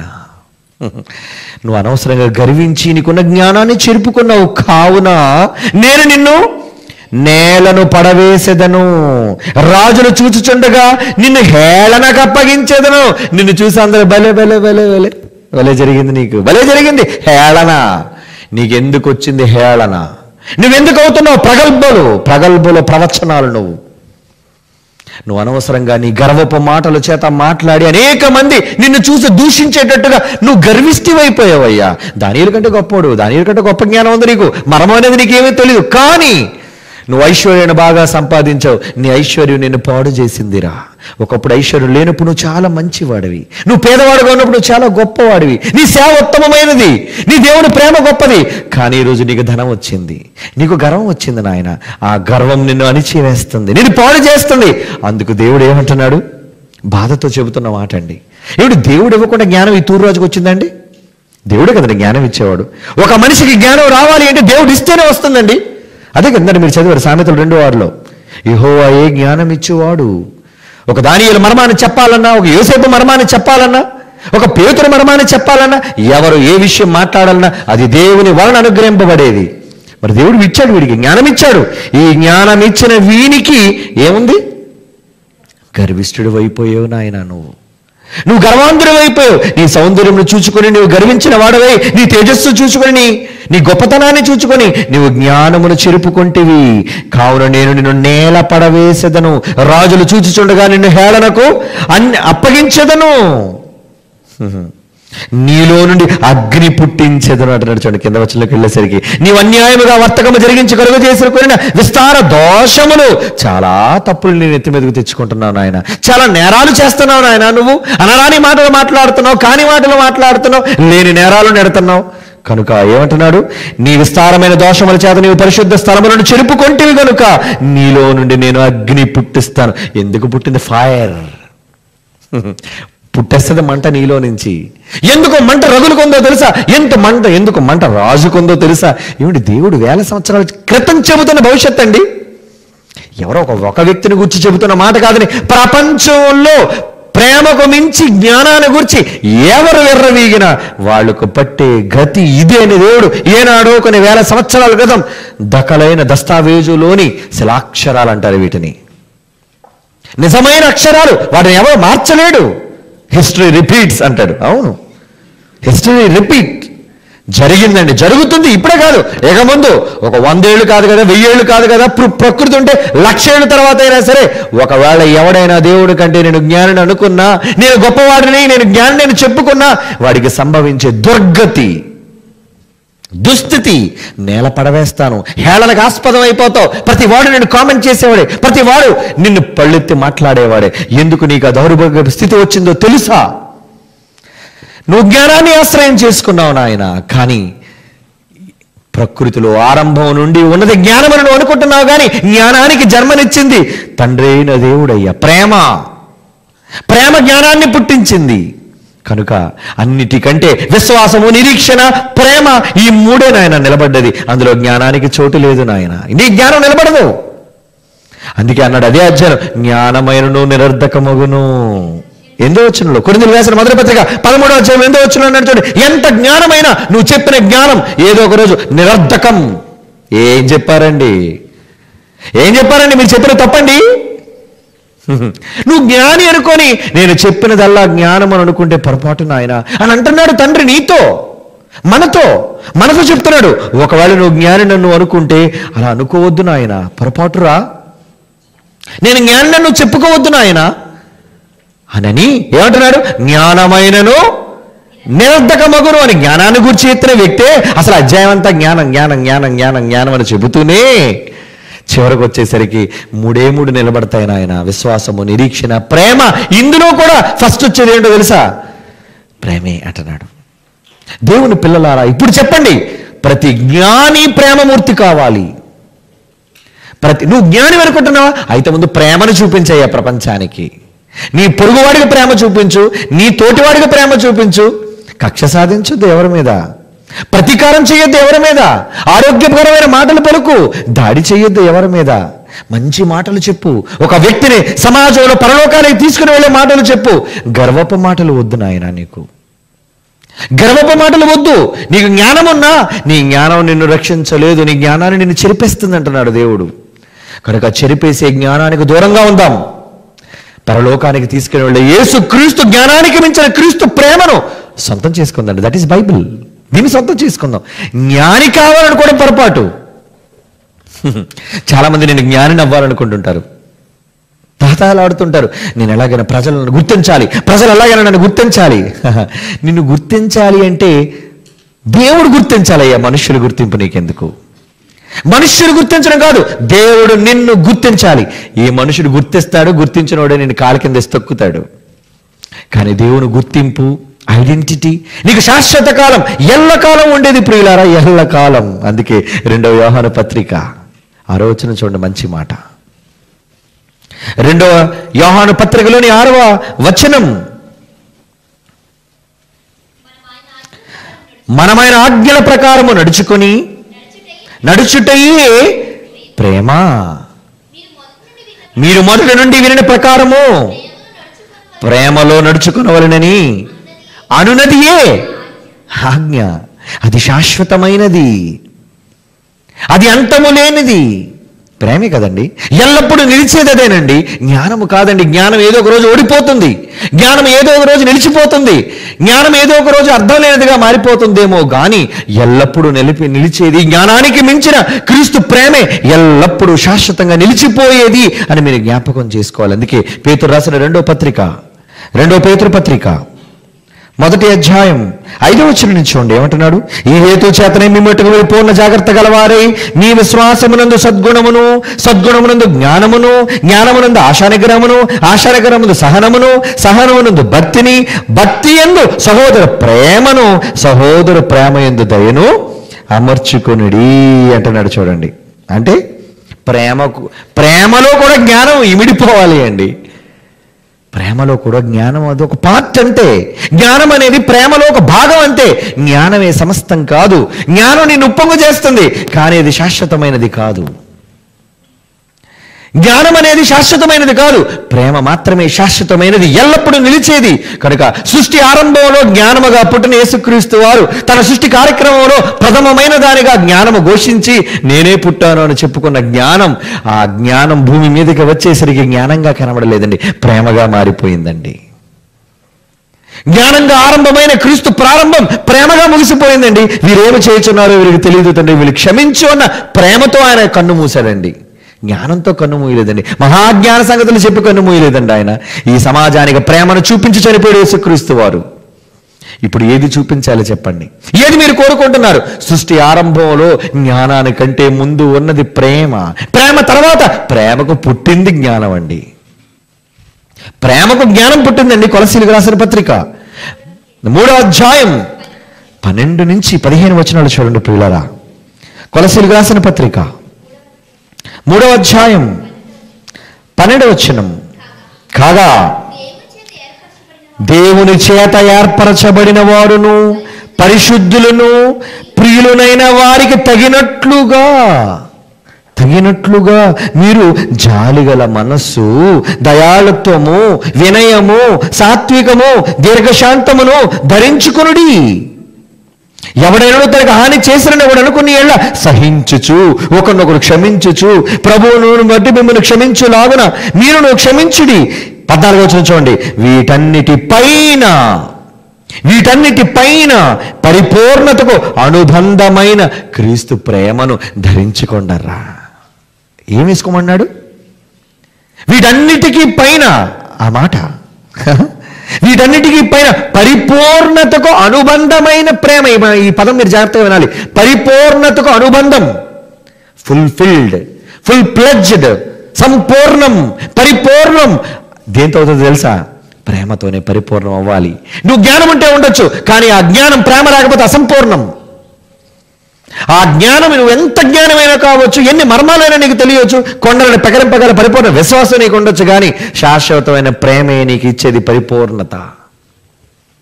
పరిపూర్ణతకు అనుబంధమైన ప్రేమను ధరించుకుని వీటన్నిటి పైన అంటున్నాడు. చూడండి ప్రియులారా, ఏంటండి ప్రేమకున్న ఇంత గొప్పతనం? ఏంటండి ప్రేమకున్న ఇంత గొప్పతనం? అదేనండి దేవుడి నుంచి మనకు నేర్పించబడిన గొప్ప సత్యం. దేవుని పిల్లలారా, సృష్టి ఆరంభంలో పుట్టిన సృష్టింపబడిన జ్ఞానం ఎలా మారిపోయింది భూమి మీదకి వచ్చేసరికి. జ్ఞానం ఘోషించింది, సంత వీధుల్లో అరిచింది, నేనే, నన్ను బట్టి యెహోవా విశాలాన్ని ఆకాశాన్ని స్థిరపరిచాడు, నన్ను బట్టే యెహోవా ఈ భూమిని కలుగజేశాడు, జ్ఞానమును బట్టే అని ఆకాశాన్ని స్థిరపరిచాడు అని చెప్పుకున్న ఆ జ్ఞానం ఆ రోజు భూమి మీదకి అదే జ్ఞానం శరీరధారి అయి యేసుక్రీస్తు రూపంలో భూమి మీదకి వచ్చి చూపించింది జ్ఞానాన్ని కాదండి, ఈ ప్రపంచానికి పరిచయం చేసింది మహాప్రేమనండి. అందుకే నేను మాట్లాడే ప్రతి చోట యేసును చూపించాలి అనుకోండి. అందుకే చూడండి, నా అన్నిటిలో యేసుక్రీస్తుని సమాజానికి చూపించాలి. ఆయన ఎంత గొప్పవాడో చూపించాలి ఈ సమాజానికి. ఫిబ్రవరి మాసం నుండి ఆరంభమవుతున్న అన్ని సందర్భాలలో ప్రతి సభలోనూ యేసు ప్రభునే చూపించాలి. ఎందుకంటే ఆయనలో ఉన్నది జ్ఞానం కాదు, జ్ఞానానికి మించిన క్రీస్తు ప్రేమ అండి. చివరిగా ఆ మాట చదివి ముగించుకుందాం. ఎఫ్సి పత్రిక 3వ అధ్యాయం 19వ వచనం. ఎఫెసీయులకు రాసిన పత్రిక 3వ అధ్యాయం 19వ వచనం. జ్ఞానమునకు మించిన క్రీస్తు ప్రేమను తెలుసుకున్నట్టుకు తగిన శక్తి గల వారు కావాలని మీ అందరి కోసం ఈరోజు నేను కూడా ప్రార్థిస్తున్నాను. అవునరా, లోకంలో ఎవరో జ్ఞానులు అనుకోకండి, మంచిది, వాళ్ళు జ్ఞానులు అయితే సంతోషం, వెరీ గుడ్, హ్యాపీ. కానీ ఆ జ్ఞాని కావాలి అంటే జ్ఞానమును బట్టి తన క్రియల చేత జ్ఞానమని తీర్పు పొందాలి అన్నాడు దేవుడు. అందుకే జ్ఞాని అని తన క్రియను బట్టి తీర్పు పొందాలి. మరి నీ క్రియలోకి వచ్చేసరికి నీకు ప్రేమ లేకుండా పోయింది, క్షమ లేకుండా పోయింది, దయ లేకుండా పోయింది, జాలి లేకుండా పోయింది అంటే నీది జ్ఞానం అవుతుందా? కనుక అన్నిటికీ మించిన పరిపూర్ణతమైన ప్రేమ దగ్గరికి వెళ్ళిపోదామండి. దట్ ఈస్ సంపూర్ణత, ఫుల్ఫిల్మెంట్. ప్రేమన్న 2 అక్షరాల మాటలోని అసలు ధర్మశాస్త్రం అంతటిని ఇమిట్ చేశాను అన్నాడు అంతే. అందుకే తోసేశాడు లోన, కుక్కే మొత్తం ఎన్ని ఆజ్ఞలు, ఎంత జ్ఞానం ఉందో తోసాయి. ప్రేమ కన్నా మించిన జ్ఞానం లేదు, ప్రేమ కన్నా మించిన మర్మం లేదు, ప్రేమ కన్నా మించినది ఏది ఈ ప్రపంచంలో లేదని దేవుడు చెప్తున్నాడండి. దేవుని పిల్లలారా, కనుక అటువంటి గొప్ప జ్ఞానానికి వారసులుగా ఈరోజు మనం వారసులమయ్యాం. ఈరోజు అనేక మంది వారసులుగా తయారు చేస్తున్నాం. ఈ ప్రేమమూర్తులను తయారు చేసి సమాజంలోనికి విడిచిపెడితే ఏమండి, పిల్లలు ఖడ్గాన్ని మాన్పాలి. పిల్లలు ఈ రోజున సమాజంలోని యుద్ధోన్మాదాన్ని అణిచివేయాలి క్రీస్తు వాదంతో. అదేనండి మనం చేసే ఈ వాదం, అదేనండి ఈ సమాజానికి మనం ప్రకటించే బైబిలు వాదం, క్రీస్తు వాదం. అది ఉగ్రవాదం కాదు. చిన్ననాటి నుంచి బెల్ట్కి బాంబులు కట్టి ప్రజల మధ్య విధ్వంసాన్ని సృష్టించడానికి పసిపిల్లలను వాడుతున్నది ఈ తీవ్రవాద సంస్థలైతే, ఈరోజు residential Bible university India international ద్వారా చిన్న పిల్లలు మొదలుకొని పెద్దవాళ్ళ వరకు ఎవరైనా దేవుని జ్ఞానాన్ని నేర్చుకుని క్రీస్తు వాదాన్ని సమాజం మధ్యకు వెళ్ళి ప్రకటించి మీ విరోధులు వారి శత్రుత్వాన్ని మాన్పడానికి ఏం కావాలి? పసిబాలురు, చిన్నవాళ్లను సైతం దేవుని జ్ఞానాన్ని కలిగిన వారుగా ఈరోజు మన వారసులు, మన వాళ్ళని మనం తయారు చేసి ఈ సమాజంలోనికి మనం విడిచిపెట్టాలి అండి. ఎందుకంటే మనం ఏదో ఒక రోజు ఈ లోకాన్ని విడిచిపెట్టి వెళ్ళిపోవాలి. విడిచిపెట్టే ముందు యేసుక్రీస్తు ఎలాగైతే తన వారసులు విడిచిపెట్టాడో మనం కూడా ఈ జ్ఞానానికి వారసుల భూమి మీద విడిచిపెట్టాలి, తయారు చేయాలి. అది అందరి తల్లిదండ్రుల బాధ్యత, అది మనందరి బాధ్యత. కనుక ప్రియులారా, జ్ఞాని అని తను అనుకుని ఉప్పొంగుట కంటే, విర్రవీగి దేవుని దృష్టిలో బుద్ధిహీనుడుగా మారడం కంటే, ఒక తూరు రాజులాగా గర్విష్ఠుడై నేల కోరటం కంటే, జ్ఞానానికి మించిన మహాజ్ఞానమైన క్రీస్తు ప్రేమను ఈ సమాజానికి జ్ఞానం ద్వారా ప్రకటించి, క్రీస్తులోని అతని జీవిత పరమార్థాన్ని ఈ సమాజానికి మనం ప్రకటించి, యేసు యొక్క ఐశ్వర్యాన్ని గొప్పగా ఈ సమాజానికి పరిచయం చేద్దామండి. అదే ప్రతి క్రైస్తవుని యొక్క కర్తవ్యం, ప్రథమ కర్తవ్యం. నీకు జ్ఞానం ఉందనో, నీకు కృపా వరాలు ఉన్నాయనో, నువ్వు అపోస్తలుడవనో, నువ్వు ప్రవక్తవనో ఇది కాదు విర్రవీగేది.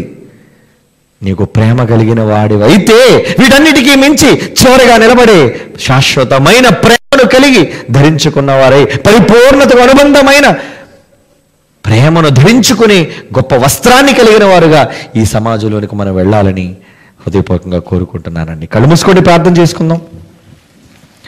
పరిశుద్ధుడైన తండ్రి, మీ అమూల్యమైన ప్రేమకు ధన్యవాదాలు చెల్లిస్తున్నావు నాయన.